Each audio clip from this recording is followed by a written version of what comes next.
So the last topic I want to talk about today is literally nothing essential should be tied to the stock market.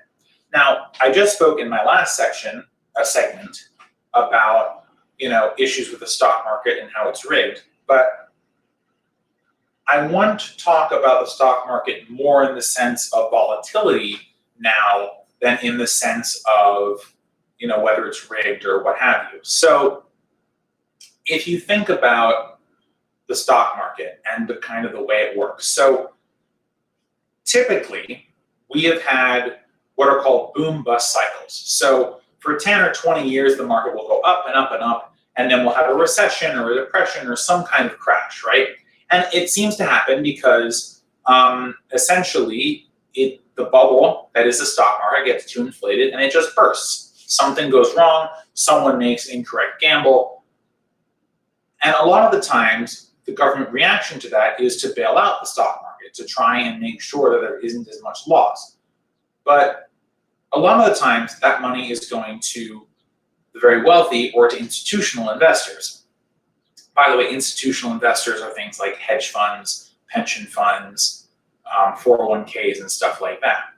However, that money doesn't necessarily save the 401ks, it saves the companies who've lost all the value. But that money is then taken and either they buy back shares of their own stock, or they give that money to their CEOs, or they use it as a parachute for them to file bankruptcy or something else like that, right? But the money that gets lost, the value that gets lost, when these stocks, fall from $100 a share to $10 a share, and you lose $90 a share, I mean, imagine if that's your retirement savings, right? So now they say you should have $1 million for retirement. It's totally unrealistic. It's very unlikely to happen for anyone, but let's say you have it, right? Say it's 2007 and you have just about $1 million saved in your 401k, right? You've got a diversity of stocks. You think, if one stock goes down, it's fine. But what happens when the entire market collapses, like in the recession of 2008? Essentially, everyone is trying to sell their stock. And as they do, because demand then becomes so low because everyone's trying to get rid of them, the price falls through the floor. So if you were trying to retire, suddenly your $1 million is only worth $10,000. You can't retire on that. And by the way, the amount of time it would take you to work back up to get that to get that $1 million back may exceed the remaining years of your life. But you were supposed to retire. You were supposed to have the opportunity to take that money out of the system and to enjoy a life of leisure, enjoy your last years in leisure and semi-comfort. Now, market analysts and financial advisors will tell you, but if you stick with the system, eventually it recovers. That's true. But oftentimes it does not recover for many individuals the exact same way that it is supposed to. And additionally, the funds that people put in oftentimes don't recover the same way as individual companies do. So if you're part of a large fund and you were supposed to retire in 2008, obviously it was going to be almost difficult. It was going to be difficult or almost impossible for you to do that because of the vast amount of worth that your stock portfolio had lost over the course of however long it had been in the stock market. In theory, if you kept working, it would recover a little bit. But again, it doesn't recover enough. And many people plan their retirements around other things in their life. Perhaps it's just their age, right? Some people just want to retire when they're 65.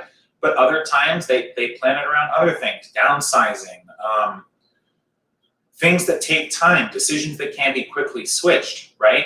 So if you end up in a situation where you've made these plans around your retirement and you're no longer able to retire because the amount of money you were supposed to have is significantly diminished, it alters a bunch of things. Plus then you have faced the possibility of either having to continue to work a job where you don't want to be any longer because you'd rather be retired, or if you have retired and you're relying on an annuity that's based in stocks, all of a sudden that money's worth almost nothing. You then need to go back to work as a 60 or 70-year-old person and try and find employment in what's supposed to be your golden years, your happiest years. So that, and by the way, that's just talking about retirement. I mean, there are other issues where, if a company settles a court case, they might give stock to people as compensation. Well, then of course you have to root for the company that you just sued. What kind of sense does that make? Literally none. But other things too. There are all these types of funds and gratuities that are being tied more and more to the stock market. A system that,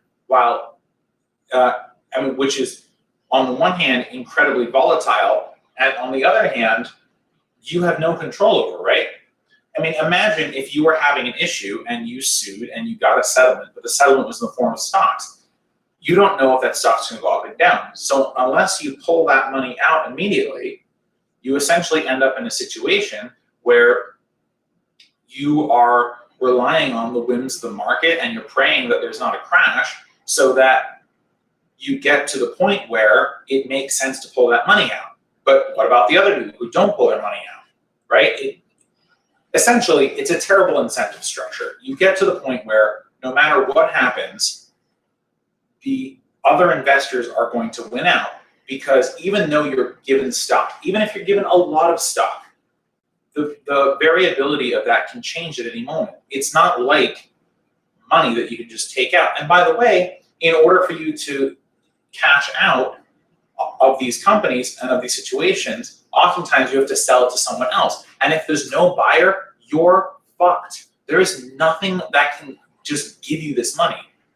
So if you have a settlement, if you have some other payout that you are supposed to get, you shouldn't be relying on the stock market to the extent that you can help it. Now, there is a push to continue to make this, these things a part of the stock market. And we need to push back on that.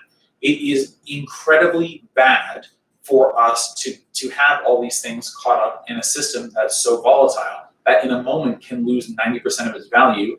And then when it is bailed out, the people who are bailed out are not people like you and me. It's institutional investors like Vanguard and banks and hedge funds and other institutions. I know it's difficult because we don't have a ton of power on this front, but to the extent possible, where you can get a settlement, or where someone's going to give you something, or or your retirement, or anything you can possibly do, take it out of the stock market.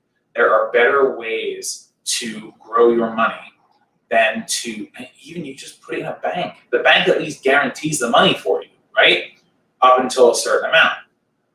But there are better ways to do this that don't involve the stock market, that don't involve putting your life in the hand of some rich gambler asshole who is going to do anything they can to make sure that they get their money before you get yours.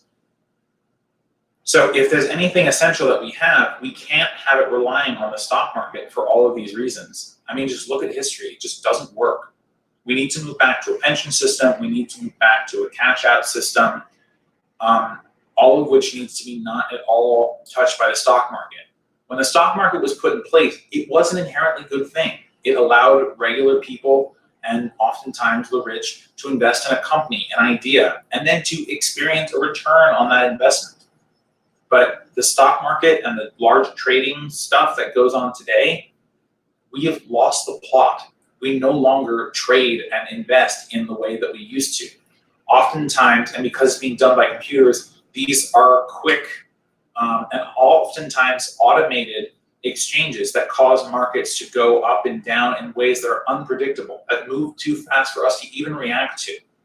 And because the institutional investors and the rich and the powerful are using computers for their trades and we're using our brains for ours, there's no way we can keep up. This is just one more thing where capitalism has consumed it. An originally half-decent idea, capitalism consumed it and made it a tool of the capitalist class to extract money from the poor and the middle class. Which is why that nothing essential should be tied to the stock market.